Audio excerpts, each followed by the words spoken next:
1. A few years ago, I, female, started working at a hobby shop where I met Rose and Wilson. We all started as work friends. Eventually, Rose and Wilson beginning to date. Rose was gorgeous then, skinny and healthy, perfect skin, beautiful hair, great makeup, was always clean. She was actively going to therapy and taking medication for her mental health issues and was doing great. I began to have issues at home, causing me to look for my first apartment. During this time, Rose implied her family was mistreating her. This was proven false.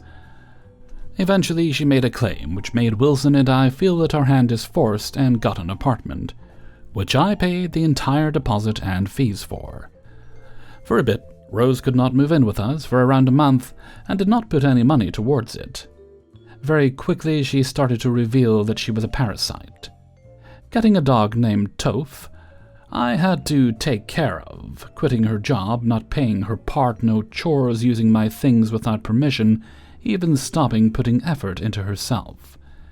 She didn't wash herself properly and only showered twice a week, stinking up whatever room she was in. Soon she began taking any anger she had out on me, then saying it wasn't her fault since she is bipolar, love-bombed me, then went back to mistreating me. Wilson did not get involved to avoid her wrath. Eventually, she had isolated me, made me the bad guy, made me rely on her, having learned of my own issues, then using them against me. I tried to reach out for help from a mutual, who turned around and told Rose out of revenge since I friend-zoned her. This made Rose gaslight me into thinking I was being the crazy one. I was forced to stay with them as I had nowhere to go. We moved to a slightly bigger apartment with an extra person after Toph passed. Rose left the door open while I was at work, and Toph got out into a busy street, which Rose blamed Wilson's little brother for. The revenge. Eventually, I found my now fiancé, Sam, him taking my attention from Rose, causing the behavior to get worse.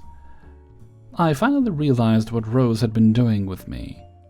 I moved out later while they were on a 2-day trip. I basically vanished from their lives.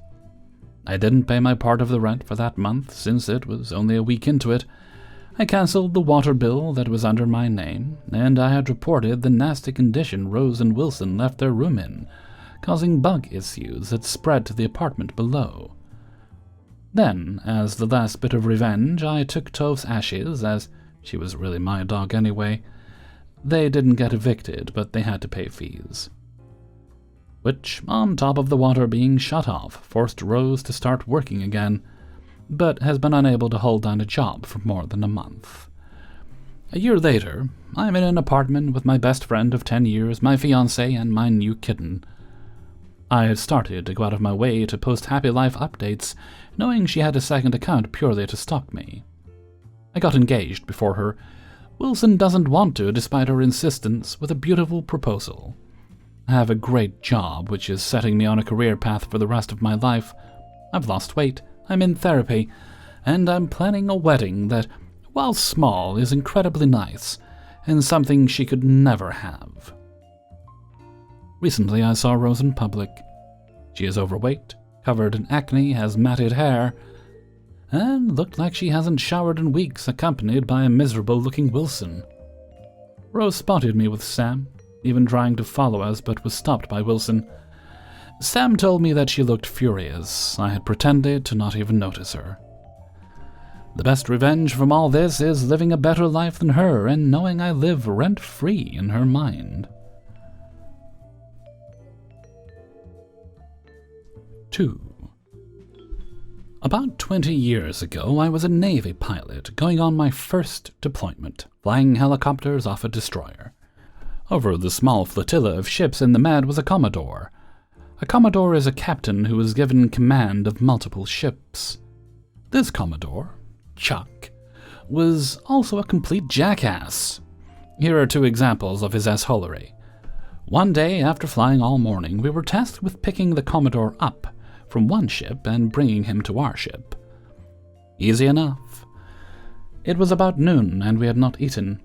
It is customary for ships to provide boxed lunches to flight crews if they land around a mealtime. so we requested lunch. After we land, he keeps us waiting for about a half hour without shutting down before he gets on board. During that period, someone brought out 4 styrofoam boxes with pizza in them. Score. They provided no explanation, never connected to the communication system, just put them in the cabin and left. So we fly Chuck and his staff to our ship, shut down and offload everything. The crewmen dig into the pizza, while the other pilot does paperwork and I rinse the engines. After I'm done, the OIC, our boss, comes to me and asks what happened to the pizza. I explained that I think the crew ate most of it. I hadn't had any yet. It turns out the pizza was for Chuck. He got angry and dressed down our OIC for fostering thievery among his men. I'm talking stand at attention and get screamed out dressing down. We, of course, try to apologize. To no avail. Chuck refused to be consoled. So the next time we flew into Suda Bay, we ordered a no-shit real pizza from an actual pizza joint and brought it to him. He was not grateful. Didn't even say thank you. Next assholery. I brought with me on the cruise a 3-man slingshot.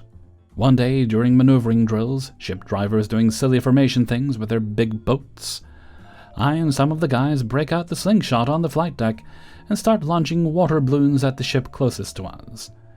We launched several and only succeeded in hitting once, though near the waterline. I'm talking an actual U.S. Navy warship, a DDG guided missile destroyer. It got hit by one water balloon. Once again, our OIC got yelled at because his men were endangering the lives of everyone on board his ship. I feel bad for getting our OIC in trouble, but seriously, what a dick. Anyway, before we left on that cruise, I had put on order a Nissan 350Z. It was the first year they were out. They came out in year model 2003, but this was in early 2002. So mine is on order. After we get back from cruise, I got a call from the Nissan dealership saying they had a shipment in of the 350Zs. None of them matched my order specs exactly, but I was welcome to come down and see if any of them would be acceptable, and if so, I could have one of them immediately instead of waiting. So I head down to the dealership, and the sales rep I've been talking to meets me and takes me to one of the cars on the floor inside that is close to my order. Everything but the color. I ordered silver, and this one is maroon, but everything else is the same. And who is standing there drooling over it? Chuck. I don't think he recognized me. I was a relative peon compared to his worshipfulness, and I was wearing civilian clothes. Nice car, I say to Chuck. Yeah, this is a beauty, he replies. It's exactly everything I want. I'm going to buy this one. I nod thoughtfully and then wave over my sales guy. I'll take it. Let's go sign the papers, I say. I smile at Chuck and take pleasure in his look of slack disbelief as the salesman signs a little sign that says, "Sold," under the wiper, and I go take care of the transaction. It was petty, but it felt good. Screw you, Chuck. 3. This was back 20 years ago. Fuck, I'm getting old. And I was working at a Canadian Tire in my hometown with my best friend and boyhood crush. My buddy and I worked in seasonal, and we had 2 managers, one who was amazing, Val, and another that was an absolute bastard, Harish. Harish loved to demean his staff and humiliate them amongst their peers. The guy was probably in his 40s, but he acted like a bully from an elementary school. He called everyone buddy. I still cringe at that word. But he would also call everyone a derogatory term for gay people, or stupid, or gay, or whatever other bull he could come up with. One time he said this about my best bud. "Look how his butt wiggles. I wonder how many dicks that took today." Like, seriously demeaning. No one seemed willing to fight back with Harish. Even Val seemed cowed by him. No, I loved Val, and I loved my buddy too much. I was and am gay as fuck, and I was sick and tired of watching my asshole manager use anti-gay slurs on my best bud. I know my rights as an employee, and so I started to record his bull. I captured the date, time, and what I saw, my signature, and a witness's signature in a small notebook that I kept with me. Man, I wish I'd had an iPhone back in the day. I kept this as secret as possible, but young guys gossip and it started to get around. One time Harish came storming down the main aisle at me, and I only had a second to hide the book before he started to berate me and demand I give him the book. I told him I didn't know what he was talking about, but also that if he didn't do anything problematic, then he shouldn't need to worry, right? His face turned a shade of purple I wasn't sure could exist in nature, and he stormed off. After that, I started tearing out pages of the notebook at the end of every shift and keeping them at home. I also hid a spare notebook in the storage area, which was a horrific mess all the time. You could barely find what you were looking for, let alone a small hidden notebook. I told guys that I trusted where the hidden book was, and that they should record anything they saw in the book when I wasn't on shift with witnesses. I also told them to always take the book out of the hiding spot and get the record rather than show random fellow co-workers where the spot was. I don't know if they followed this rule. Harish responded not by being nicer, but instead by being more aggressive, more insulting, and more homophobic, though ironically never to the actual gay dude in the store. At one point he was seen tearing the storage area apart looking for the notebook. Though even if he had found it, he would only have found the most recent pages, as I tore out any new attestations on my next shift. After a couple of months of this, I had 25 to 30 solid accounts of Harish engaging in bullying of the staff, and even other management, never attested by management. I didn't trust them. Val approached me and asked me if I was aware that there were rumors going around about me collecting evidence about Harish. I remember thinking that this could be the moment they tried to fire me, or the moment I became a legend. 19-year-olds think the silliest things. I told her, yeah, and I'm going to give them to Mr. X, the store owner, tomorrow. I'll give you a copy too. Her eyes went wide and she grinned. The next day I went to Staples and photocopied all the pages of the notebook that I had. I knew Harish was going to be away that day, and so I made 4 copies, one for Mr. X, one for Val, one for the staff room, and one for the desk of my department. On the copies I wrote a short letter to Mr. X that Harish was engaged in harassment of his staff, that harassment has been witnessed and was systemic, and that if he didn't respond appropriately, my parents would hire a lawyer and sue. I distributed the copies and left. Apparently, the uproar at the store was quite the sight. I never saw it because Val stepped in and protected me. She desperately wanted Harish gone, and this was her shot. The managers and Mr. X turned on Harish and he was fired. To this day, I wish I could have been a fly on that wall. For the next 6 months, I became Val's golden child. But it also became apparent that things were weird now. Managers didn't like having me around as much. They seemed guarded. And some staff members liked Harish. I decided that the weird wasn't worth it for a minimum wage job, and so I left to work at Staples, the same one I photocopied the notebook pages at. I vividly remember my last shift because I actively did nothing, relaxed on the bags of soil, so comfy, and enjoyed the sun. No one said a thing.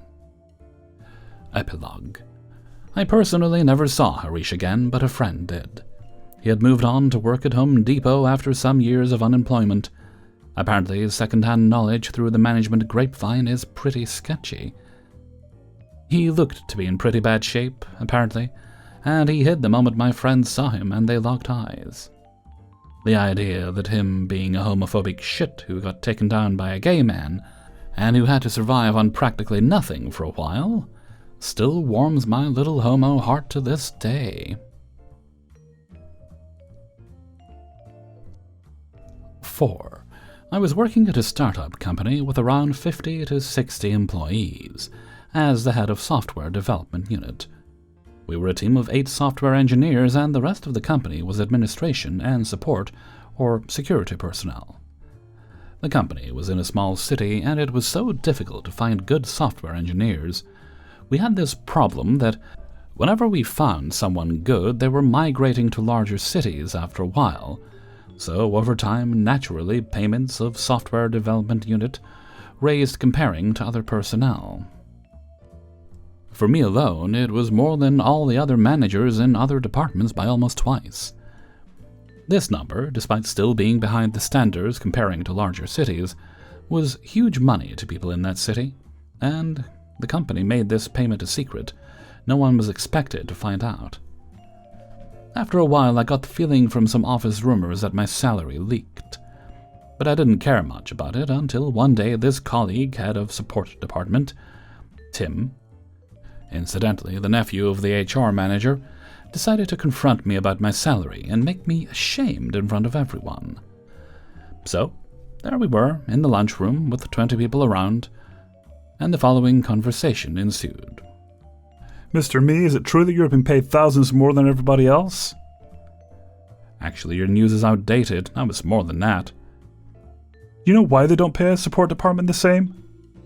I don't know. Better ask HR. I want to know your opinion. Are we getting paid a lot less, or are you getting overpaid? I will answer you with an honest suggestion. From tomorrow, let's switch our roles. I will also give you 2 weeks of mentorship. And then you need to manage the department on your own with my salary. I will also take your responsibilities, but I won't need your mentorship or even help for a single minute. We can discuss the salaries again after 2 months. At this point, everyone started to laugh, including one of our senior accountants, who was never seen laughing. Tim at this point blushed and continued with, "No, I knew why you were getting paid this much. I just wanted to know how we could increase ours," which wasn't his initial statement. Then again, I advise you to discuss it with HR. Thanks. It wasn't the first time, but it was one of the best times I answered this question. 5. My ex cheated on me with her cousin-in-law and expected to save face. I think not. Let's start this story by saying this happened 12 years ago. I'm now happily married with 3 children and regret absolutely nothing. I was with my now ex for 3 years. I had noticed that she was being extremely controlling. I was expected to give every little detail of my day and tell her my schedule in advance, and if I deviated from that, she would be very upset. She chalked it up to just bad feelings she was having and shrugged it off as her paranoia for past relationships of infidelity. I had never once cheated or strayed, and I never gave her a reason to act like this. It felt unbecoming of my fiancé to act in such a way. Now, this is where it gets juicy. After she had asked for my schedule to make plans, as mine tends to be more hectic than hers, I noticed she was texting someone. In my line of work, if I put in more than 40 hours, I have the ability to take time off at will as long as the work is completed at a later date. I was very good friends with her brother and still am. We laugh about this to this day, and he actively reminds her of it.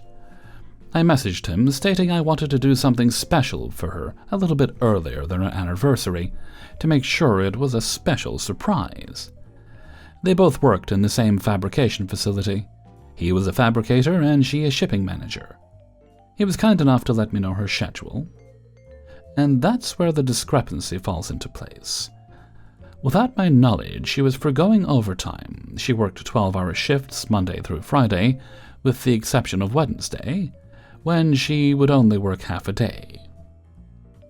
She had been taking Wednesdays off right around the time that she started getting extremely controlling.